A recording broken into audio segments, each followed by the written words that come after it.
Just a small introduction before we start the tour.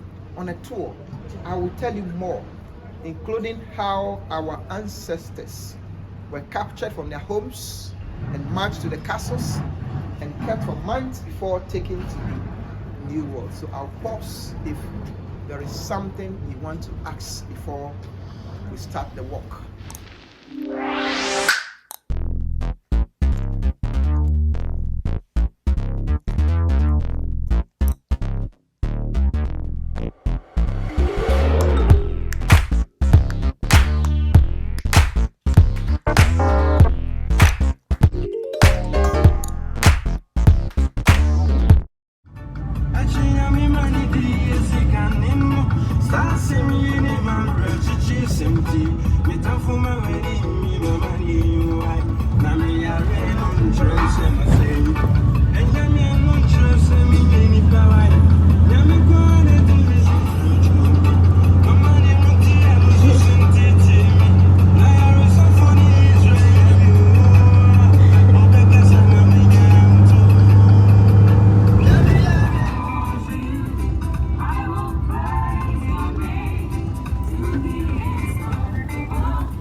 We are waiting for you. Good morning to you all, and you are all welcome. My name is Mark Tete. I'm the tour guide.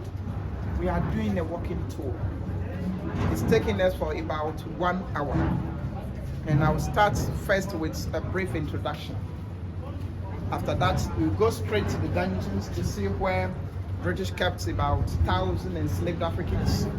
Come out to this place and discuss these graves. Oh, sorry. We move to the female dungeons, to the door of no return. However, I promise you today we are going to return. If we do that, we will have ourselves condemned in a cell. And if God willing, we survive the condemnation and still have some strength and time, then we shall go upstairs to see the rest of the operation. Basically, it's a walking tour. Can you hear me well because of the sound? So, or we go inside. Is it okay? Yes. Now, this is historic Cape Coast Castle, but the word Cape Coast itself, it is a corrupted Portuguese word from the word Cabo Corso, which means short cape, and that one was corrupted into Cape Coast by English.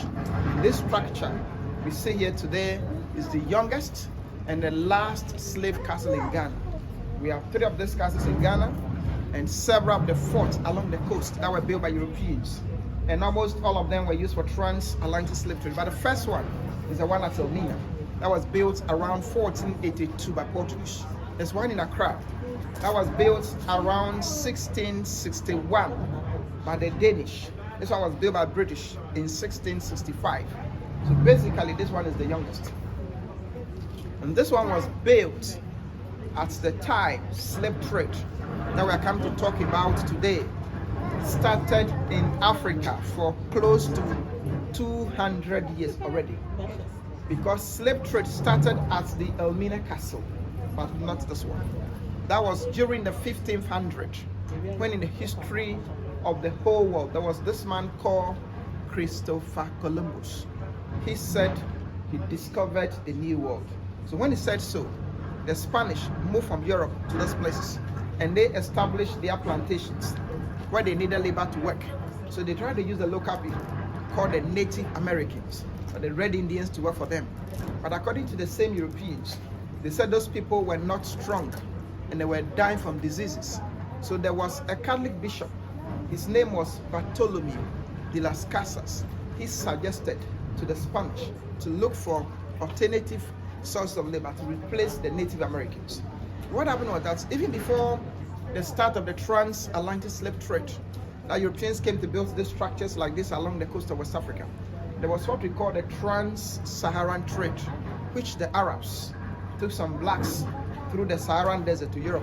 Some of those people were taken from Europe, especially from Spain and Lisbon, to the New World, and they tried them. And those people proved to be physically strong. So at first, Europeans were taking Africans from Europe to the farm to work for them in the New World. But with time, Africans there got finished because there were not many.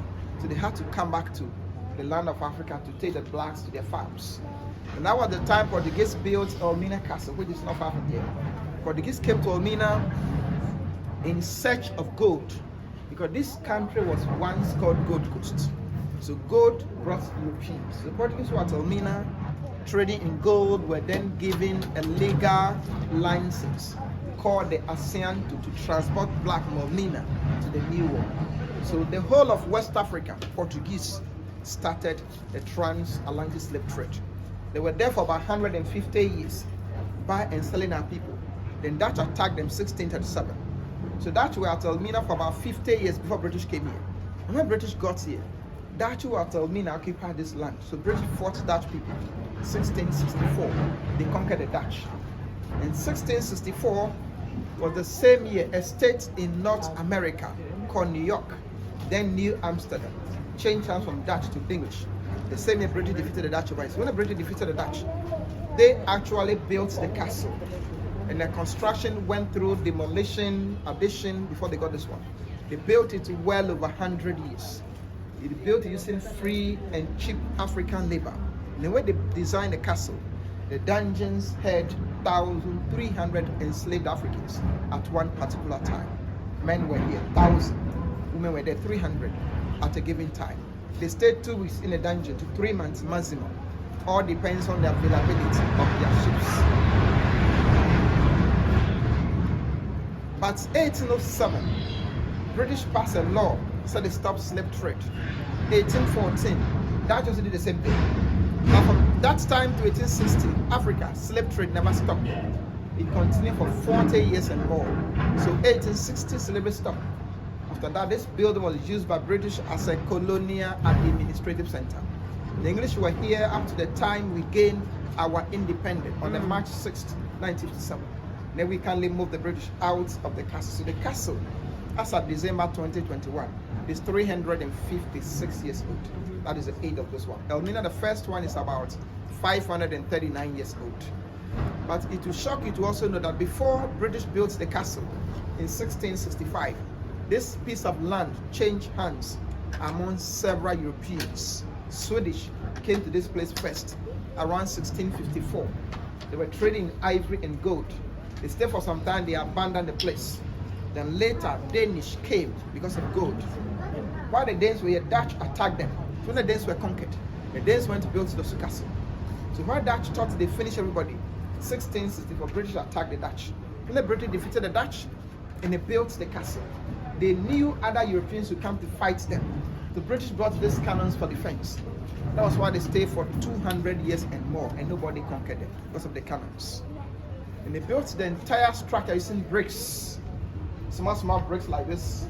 You start walking, you see some of them. They brought the bricks to balance their empty ships to Africa. Going, these blacks as balance away. No cements at that time, so they built the castle using grounded sea shells, lime powder, and palm oil. And they built the castle on a natural rock. The foundation is sitting on a huge rock. That is why for years the building is strong.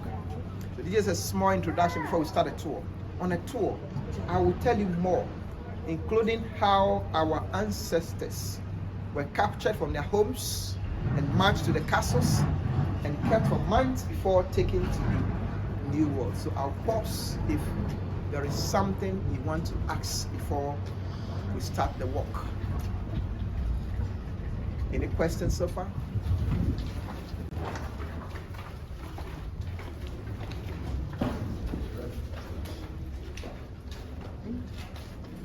Please use the medium and come at it. Blowing bubbles, popping gum everywhere, just to let folks know she was there. And I say, takes more than yeah.